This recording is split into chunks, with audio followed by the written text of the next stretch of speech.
Àwọn ilé ìtajà oúnjẹ kan di gbígbé tì pa látọwọ́ ìjọba ìpínlẹ̀ Kwara.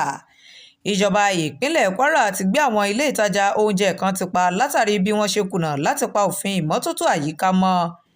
Ìgbésẹ̀ yìí ló wà fún kí àwọn ènìyàn ìpínlẹ̀ ọ̀hún lè wà nínú àlàáfíà àti ìlera tó péye, gẹ́gẹ́ bí akọ̀wé lẹ́ka ìròyìn fún iléeṣẹ́ ìjọba ìpínlẹ̀ Kwara tó ń rí sí ọ̀rọ̀ àyíká Kamaldeen Aliagan ṣe fi síta nílùú Ìlọrin. Kọmíṣánná tó ń rí sí ọ̀rọ̀ àyíká ní ìpínlẹ̀ náà, Hajiya Nafisat Musa Bọ́gẹ́, ló ti fi àìdùnnú rẹ̀ hàn lásìkò àbẹ̀wò tó ṣe sí àwọn ilé oúnjẹ kan nílùú Ìlọrin. Ó ṣàlàyé pé pẹ̀lú bí àwọn ti ń ṣe ìkìlọ̀ lójoojúmọ́,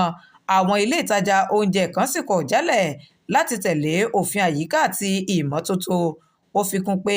àwọn gba àfisùn látọwọ́ àwọn olùgbé agbègbè lórí àwọn ilé ìtajà oúnjẹ náà, tó sì jẹ́ wípé àbẹ̀wò tí àwọn ṣe fi hàn wípé ọ̀pọ̀lọpọ̀ ohun tí kò bá ojú mu ni àwọn ilé ìtajà oúnjẹ ọ̀hún ṣe, bíi dídarí ojúṣàn omi wọn sí àwọn ará àdúgbò, léyìí tí ó lè ṣe àkóbá fún àlàáfíà wọn, léyìí tí ó mú kí ìjọba gbé àwọn ilé ìtajà oúnjẹ tí wọ́n ti ṣíwájú ṣe ìkìlọ̀ fún tí wọ́n sì kùnà láti ṣe àtúnṣe tì pa, tó ṣe ìkìlọ̀ pé ìjọba kò ní kùnà láti gbé èyíkéyìí ilé-iṣẹ́ tí ò bá nípa òfin àyíká mọ́ tì pa. Hajiya Bọ́gẹ́ tún sọ di mímọ̀ pé ní ìbámu pẹ̀lú òfin ètò ìlera àyíká, ó ní àwọn nǹkan tí àwọn ilé ìtajà oúnjẹ náà yóò ṣe kó tó di wípé wọ́n ó ṣí padà ní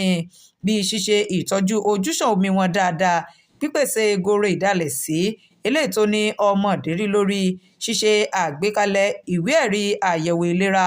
àwọn tó ń pèsè oúnjẹ jíjẹ àti ṣíṣe ìtọ́jú àyíká wọn lóòrèkóòrè. Abiola Ajani ló jábọ̀ ìròyìn fún Atótó Arére Online TV.